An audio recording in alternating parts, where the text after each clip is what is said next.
Ya, halo guys ya, selamat datang kembali di channel saya. Perkenalkan, nama saya Andreas Valentani dari SMK Negeri Duda Medicine kelas 11 TKJA. Oke. Di video kali ini kita akan membuat presentasi dari tugas TLJ penugasan Februari tahun 2022. Oke. Langsung saja masuk ke konteksnya. Bandwidth. Kenapa aspek di bawah ini mempengaruhi dalam pembangunan layanan jaringan? Pertama, infrastruktur layanan yang dibangun. Infrastruktur layanan yang dibangun atau infrastruktur jaringan merupakan sebuah kumpulan sistem komputer yang saling berhubungan, dihubungkan oleh berbagai dari sebuah arsitektur telekomunikasi. Kedua, kecepatan transfer data. Kecepatan transfer data merupakan kecepatan dalam mentransfer data saat menggunakan jaringan internet. Kecepatan akses yang dimaksud adalah banyak bit dari data suatu komputer ke satu komputer yang lain yang dipindahkan. Ketiga, lebar bandwidth. Ukuran kecepatan akses internet adalah besaran bandwidth atau lebar pita. Keempat, jumlah pengguna. Pengguna atau user merupakan salah satu yang dapat menyebabkan performa jaringan. Kegiatan sederhana seperti mengunduh file di internet atau menonton YouTube. Kegiatan tersebut dapat menyebabkan kinerja yang melambatnya koneksi internet. Kualitas koneksi. Kelima, kualitas jaringan yang buruk dapat mempengaruhi kinerja yang buruk pula dapat menyebabkan jaringan yang tidak dapat mencapai potensinya penuhnya. Sebaliknya, kualitas jaringan yang baik dapat mengaruhi kinerja yang baik. Seperti gambar di atas, bandwidth menggunakan Telkom atau IndiHome ya, itulah menggunakan speed test ya, itu situs speedtest.com ya. Kedua, mekanisme bandwidth. Jelaskan network bandwidth capacity. Dalam dunia web hosting atau bandwidth capacity, kapasitas lebar pita diartikan sebagai nilai maksimum besaran transfer data dalam kurung tulisan, gambar, video, suara, dan lainnya dalam kurung yang terjadi antara server hosting dengan komputer klien dalam suatu periode tertentu. Yang kedua, jelaskan network bandwidth konsumsi. Pengertian lain dari bandwidth internet adalah jumlah konsumsi transfer data yang dihitung dalam satuan waktu bit per second atau dalam kurung BPS tutup kurung. Jadi bandwidth internet merupakan kapasitas maksimal jalur komunikasi untuk melakukan proses pengiriman dan penerimaan data dalam hitungan detik. Oke, yang ketiga, jelaskan asymptotic bandwidth. Asymptotic bandwidth bagi suatu jaringan adalah ukuran maksimum throughput pada sumber data yang sangat mengambil banyak data. Contohnya seperti ukuran pesan yang tak terbatas. Asymptotic bandwidth biasanya diperkirakan dengan mengirim sejumlah pesan yang sangat besar ke internet, mengukur end-to-end throughput. Keempat, jelaskan typical of bandwidth atau dalam kurung analog atau digital tutup kurung. Bandwidth jenis ini merupakan suatu tentang frekuensi yang biasanya diukur menggunakan satuan Hertz atau Hz. Satuan ini dapat menentukan banyaknya data atau informasi yang dialirkan ke dalam suatu waktu. Bandwidth ini adalah volume atau jumlah dari suatu data yang dapat dialirkan atau dikirimkan melalui sebuah saluran komunikasi tanpa adanya gangguan. Bandwidth jenis ini dinyatakan dalam satuan bps atau bit per second. Yang keempat, jelaskan internet connection bandwidth. Apa itu bandwidth internet? Bandwidth adalah kapasitas yang dapat digunakan dalam kabel Ethernet agar dapat melewati traffic paket data dengan maksimal tertentu. Pengertian lain dari bandwidth internet adalah jumlah konsumsi transfer data yang dihitung dalam satuan waktu bit per second atau dalam kurung bps tutup kurung.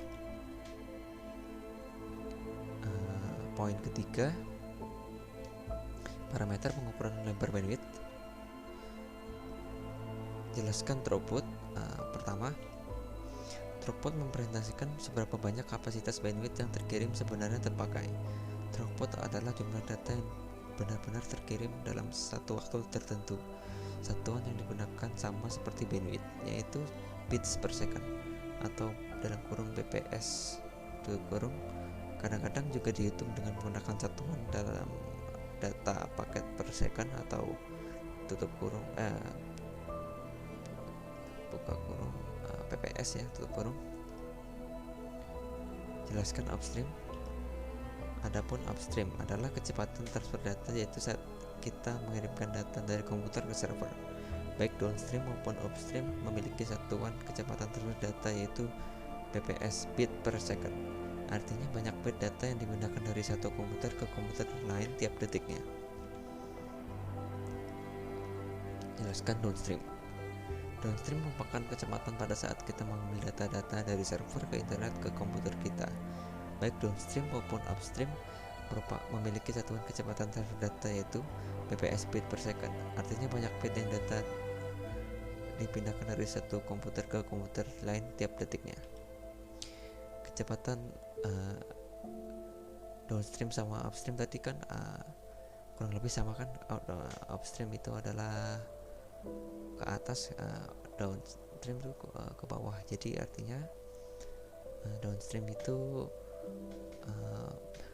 bitnya kemungkinan berkurang, kalau ups tuh naik, itu kan makin naik gitu. Oke. Kelima ya, jelaskan kecepatan bandwidth. Yang dimaksud bandwidth dalam jaringan komputer adalah kecepatan suatu jaringan melakukan transfer data yang dihitung per detik.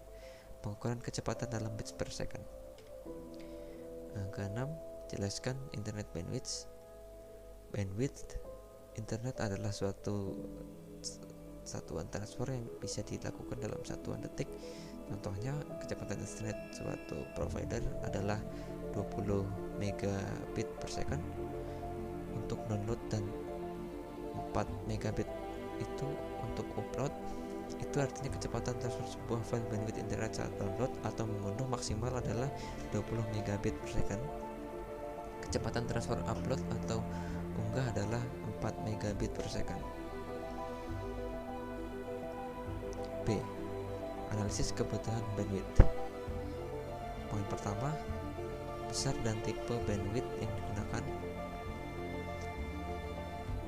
Oke, penjelasannya, jelaskan bandwidth capacity. Bandwidth ialah besar kapasitas maksimum dari suatu jalur komunikasi. Fungsinya mengirimkan data dari server menuju klien pada hitungan bit per second atau bps. Kabel Ethernet akan melewatkan traffic paket data dengan nilai maksimum tertentu. Penjelasan kedua, jelaskan syarat bandwidth. Syarat bandwidth adalah jenis jaringan dengan bandwidth terbagi. Sebagai contoh, jika Anda berlangganan sebuah layanan internet dengan bandwidth 15 megabit per second, maka 15 megabit per second tersebut akan terbagi dengan pengguna lain. Dari 15 megabit per second tersebut, bandwidth yang Anda dapatkan akan di bawah itu. Penjelasan ketiga, jelaskan dedicated bandwidth.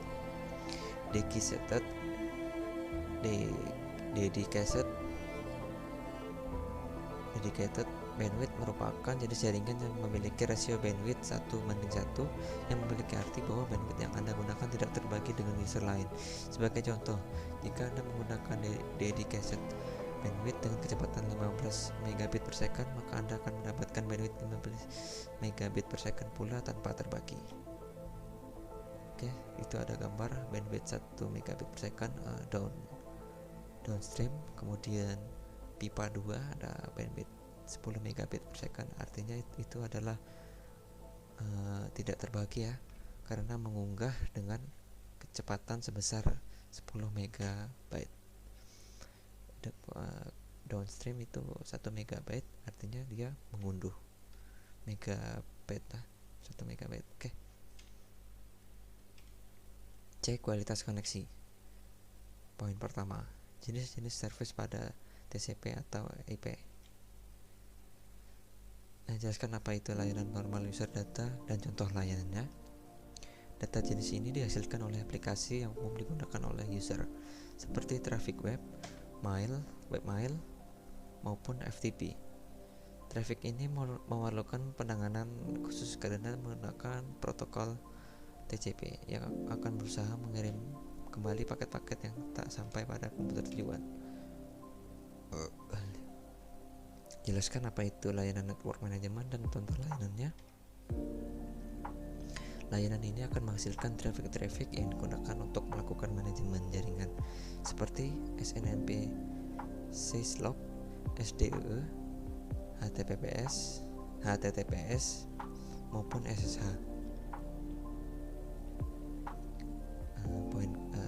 Penjelasan ketiga, jelaskan apa itu layanan real time atau contoh layanannya.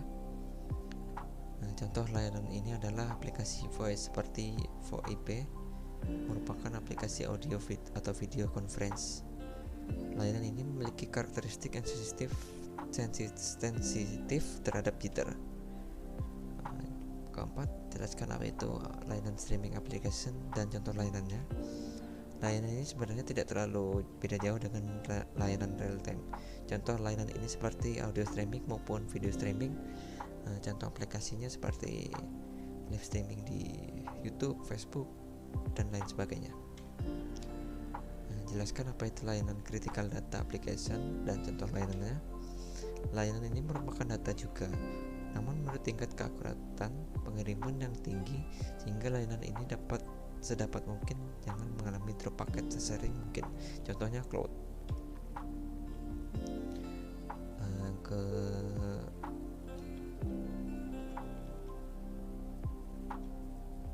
Ke-7, jelaskan layanan network security management dan contoh layanannya. Gambaran jaringan network security terdiri dari kebijakan dan praktik untuk mencegah dan memantau akses yang tidak sah, penyalahgunaan maupun penolakan yang terjadi. Contohnya adalah firewall. Layanan network control traffic. Traffic ini menghasilkan protokol-protokol yang akan mengendalikan jaringan.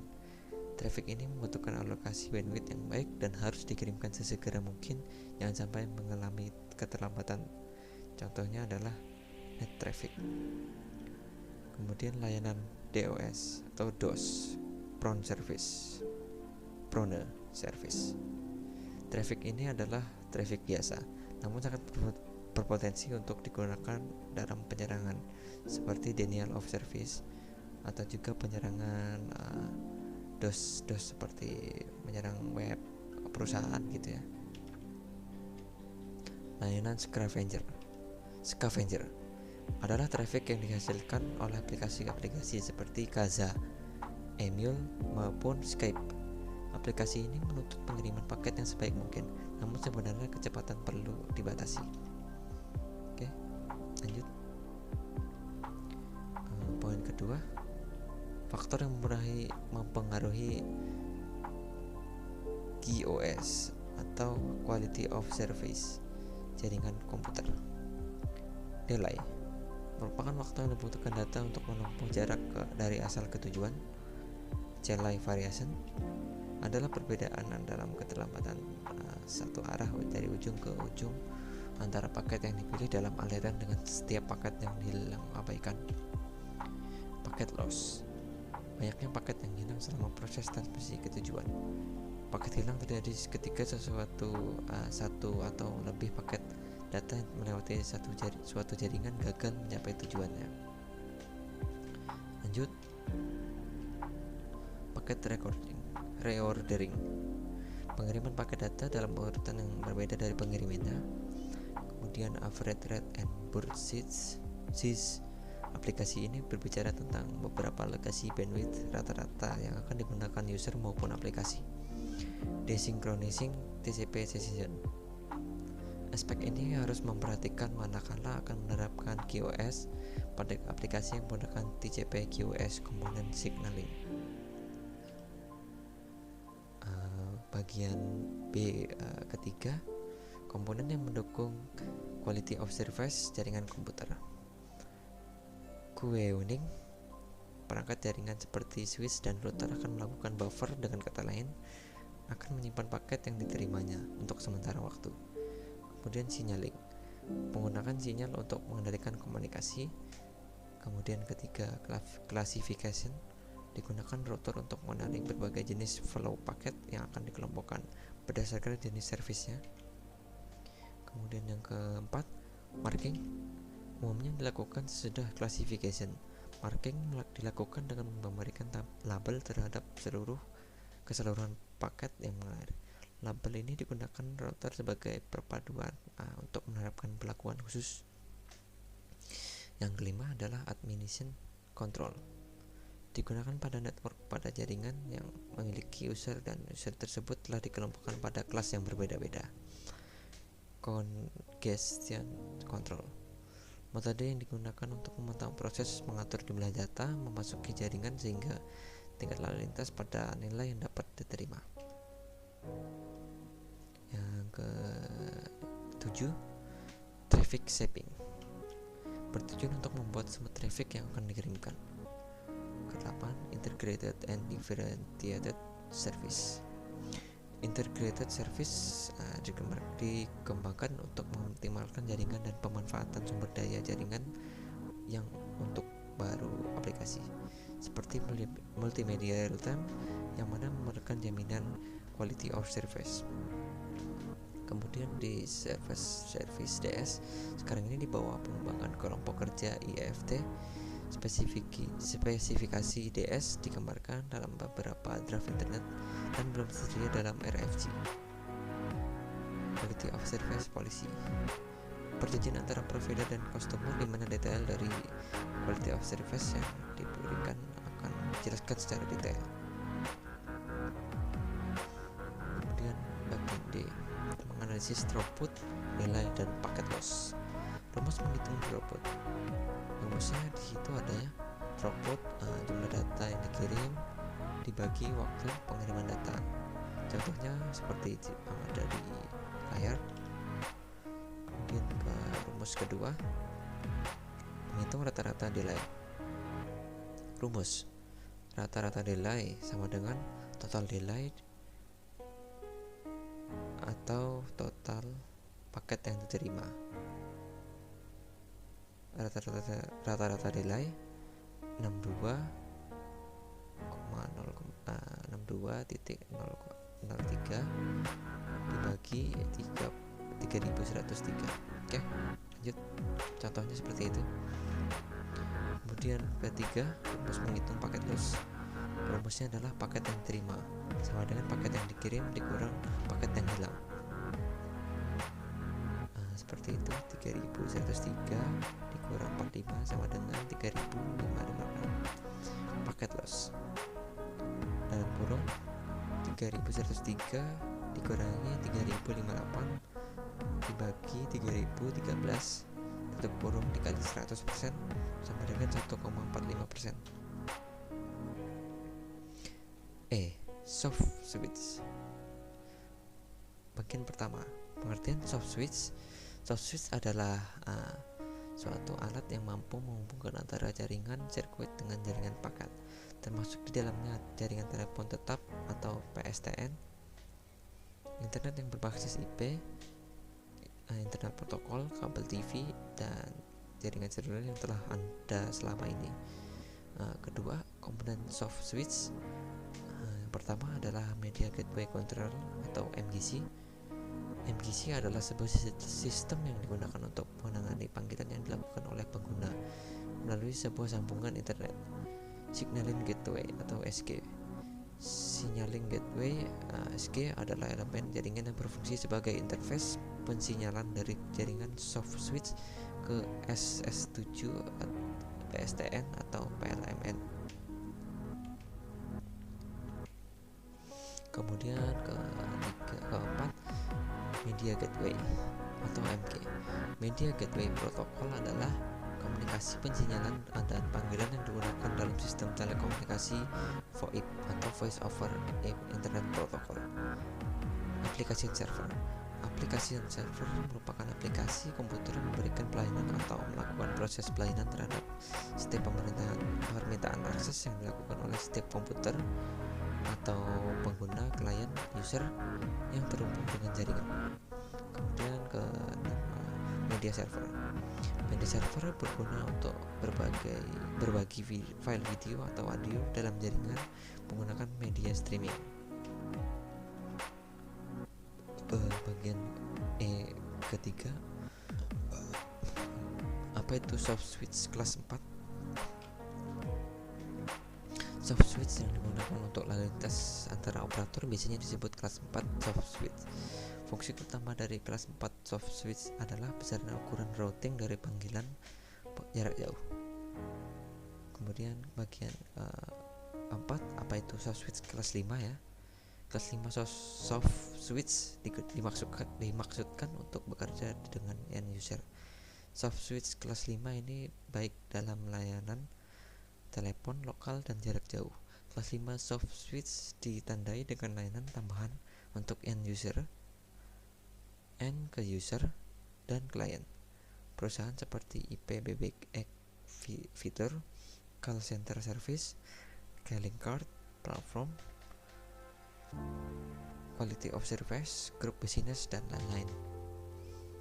Seperti ada di gambar ini, kelas 4 menggunakan routing panggilan jarak jauh ke end user, kemudian di routing ke kelas 4 dan kelas 5 ke end user, kayak gitu. F. Fitur dan fungsi soft switch. Fungsi switching pada soft switch. Fungsi switching berkemampuan untuk menyambungkan dan memutuskan hubungan sementara. Bagian kedua, fungsi kontrol pada soft switch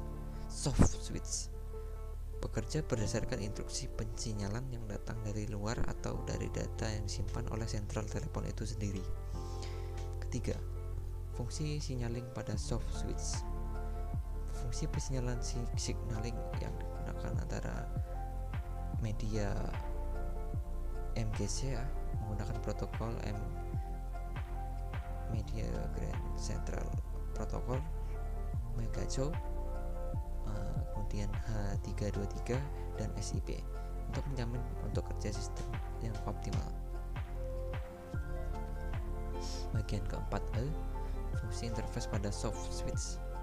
Fungsi interface mempunyai interface yang disebut application programming interface atau API, yang dia membuatnya mampu untuk menambahkan atau mengembangkan server yang digunakan untuk menambahkan service. Bagian kelima, dukungan wajib dimiliki perangkat soft switch antara lain call transfer. Call transfer adalah sebuah mekanisme telekomunikasi yang memungkinkan pengguna untuk memindahkan sebuah panggilan telepon ke telepon lain dengan menggunakan tombol transfer. Hunting group. Hunting group adalah sekelompok nomor ekstensi yang diatur untuk memproses panggilan tertentu. Panggilan yang masuk akan diputar dalam hunting group sampai mendapat jawaban. Call forwarding. Call forwarding adalah fitur yang memungkinkan pelanggan untuk mengalihkan pelanggan yang datang ke nomor lain yang telah ditentukan pada saat fitur ini diaktifkan. Conference call. Konferensi call ini merupakan sebuah fitur yang memungkinkan pelanggan dapat melakukan konferensi telepon baik secara call terminating maupun sebagai call originating. Kemudian keempat, abbreviated dialing. Ini adalah fitur yang mempersingkat proses dialing dengan nomor singkatan yang terdiri hanya dari 1 ke 2 digit saja sampai 2 digit gitu. Kemudian call waiting merupakan suatu panggilan tunggu yang memungkinkan pelanggan melayani panggilan lain pada saat telepon sedang digunakan. Kemudian lanjut, call forking. Call forking adalah sebuah fitur yang memungkinkan panggilan masuk pada jaring beberapa ekstensi seperti telepon kantor, telepon rumah, dan handphone secara bersamaan. Call line identification presentasi atau CLIP. CLIP adalah service yang memungkinkan untuk memunculkan identitas nomor atau penelepon. Calling line identification restriction CLIR digunakan untuk menyembunyikan identitas nomor penelepon atau user. Bagian keempat, beberapa jenis soft switch oleh vendor dan beredar di pasaran. Yang pertama, Reve System Itel VoIP soft switch. kedua adalah Synchron switch, yang ketiga Sonos soft switch, yang keempat Fog switch, yang kelima Media Core switch, dan yang terakhir adalah Roytel soft switch RT EIM S5501. Review sistem Intel VoIP soft switch adalah sebuah platform SMS atau OTT seluler pengontrol batas sesi, SDK komunikasi, dan cloud teleponi. SYN switch memiliki fungsi switching dan penagihan.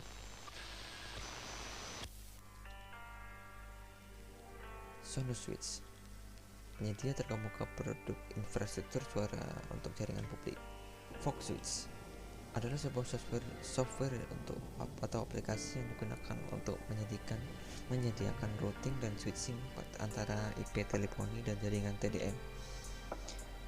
Oke, lanjut.